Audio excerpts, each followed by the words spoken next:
जी, आपने कहा कि उनको स्थानीय नेता नहीं मिल रहे हैं। अभी कांग्रेस ने जो बची हुई टिकट जारी की है, उसमें भी हम ये बात समझ में आ रही है कि भूपेश बघेल तो राजनांदगांव से चुनाव लड़ रहे हैं, ताम्रध्वज साहू जो है महासमुंद जा रहे हैं, यादव जो हैं वो बिलासपुर जा रहे हैं।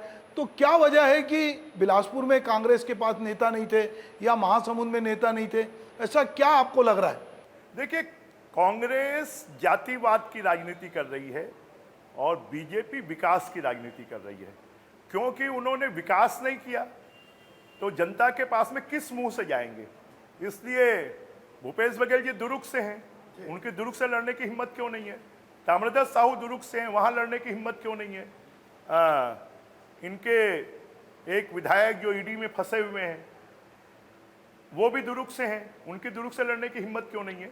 तो कांग्रेस बीजेपी जो मोदी जी की सोच है कि हमें युवा, हमें किसान, हमें महिला और हमें मजदूरों का, गरीबों का विकास करना चाहिए। कांग्रेस ने हमेशा जातिवाद की राजनीति की है और मोदी जी ने इस तिलिस्म को तोड़ा है कि अब ये देश विकास की राजनीति पर चलेगा और विकास की राजनीति से कांग्रेस घबराई हुई है।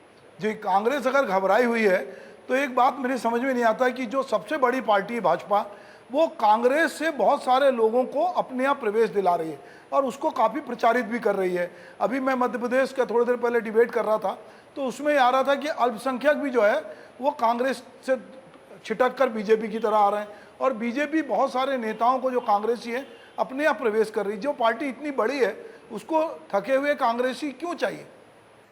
देखिए, बीजेपी सर्वस्पर्शी और सर्वग्राह्य पार्टी है और जब कांग्रेस का तिलिस्म और कांग्रेस का मिथक टूट गया है, विकास सबको चाहिए, अल्पसंख्यकों को भी विकास चाहिए, कांग्रेस के लोगों को भी विकास चाहिए, कांग्रेस के मतदाताओं को भी विकास चाहिए।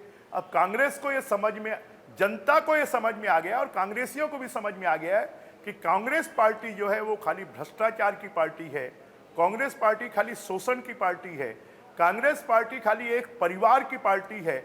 अगर जनता की कोई पार्टी है, विकास की कोई पार्टी है, सबके बारे में चिंता करने वाली कोई पार्टी है, अगर जातिवाद से उठकर राजनीति करने वाली कोई पार्टी है तो भारतीय जनता पार्टी है।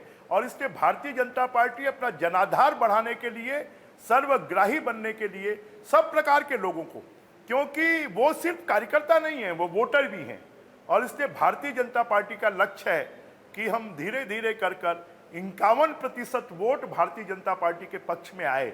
और इसलिए हम सबका, अभी हम छत्तीसगढ़ में भी सबको आमंत्रित करते हैं कि जो लोग, अब तो कांग्रेस में कैसी सीट फुटबॉल चल रही है कि एक दूसरे के ऊपर आरोप लग रहे हैं, मुख्यमंत्री जी के ऊपर में आरोप लग रहे हैं, तो ऐसे समय पर भारतीय जनता पार्टी में सबका स्वागत है और भारतीय जनता पार्टी को जिताने के लिए 11 की 11 सीट छत्तीसगढ़ में जीते, मोदी जी और भारतीय जनता पार्टी को 400 से ज़्यादा सीटें मिलें और मोदी जी तीसरी बार प्रधानमंत्री बने।